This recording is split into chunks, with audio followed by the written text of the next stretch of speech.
sweater. I was not happy with the color work on the sweater. All you can see is just not laying flat, so I decided to rip it out and use a different technique called ladderback jacquard. A lot of you had questions about that technique and wanted to see how it works, so I'm going to show you how to do it right now. So now I'm going to show you quickly how to attach the first row. I just want to mark at the beginning of the row here with a stitch marker. So when I do color work, I hold both the colors in one hand. I'll show you 2 different ways to do this, but this is just how I do it. When you are adding a jacquard stitch, you need to bring your front color to the front, okay? Just like that. My gray is in the front.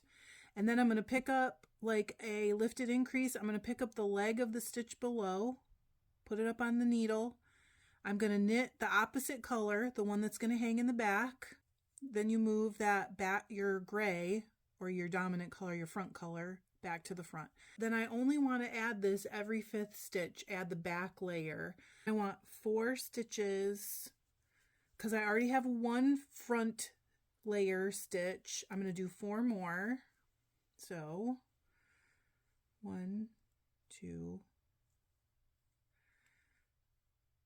3, 4. Again, when I'm adding the stitches, I move that. You move your front layer yarn to the front, add a stitch, and knock it back to the back. So 1, 2,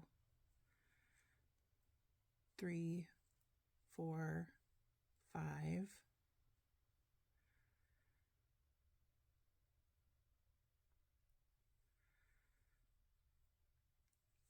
So that's how you are attaching your color to the work. The only thing you really need to remember is that whatever stitch comes after the one you're adding, you want to do the opposite. So like the stitch after the added stitch was gray, so I had to use the burgundy again. If you like to hold your 2 colors in different hands,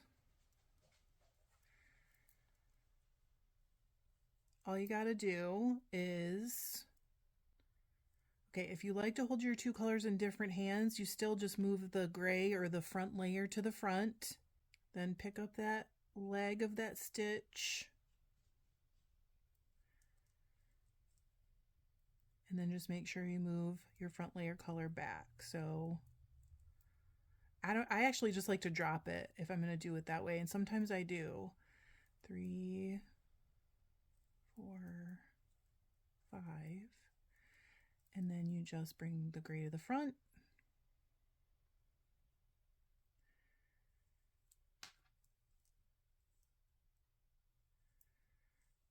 Is that easy? I'm on the 2nd row now. I've got it attached all the way around. While you come up on the stitch that is for the back layer, you can see that it's kind of behind the stitch after it. It's always going to look like it's kind of behind. So you're going to do the exact same thing. This is why this is fast when you hold them in one hand, is if the stitch behind is going to be burgundy, you'll hold the gray in front and knit the burgundy. Hang on, let's get to the next one.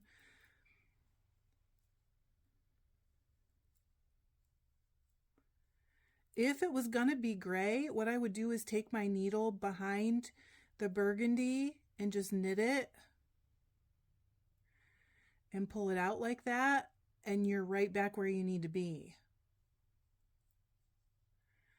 It's not supposed to be gray, so I got to go back.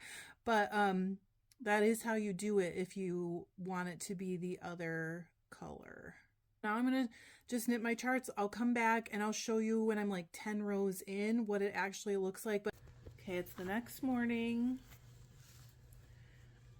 I don't know if you'll be able to tell yet because like I'm not that far into the color work, but it looks a million times better. This is what the back is going to look like. See this kind of like mesh layer that's from the floats because they're knitted in a ladder behind.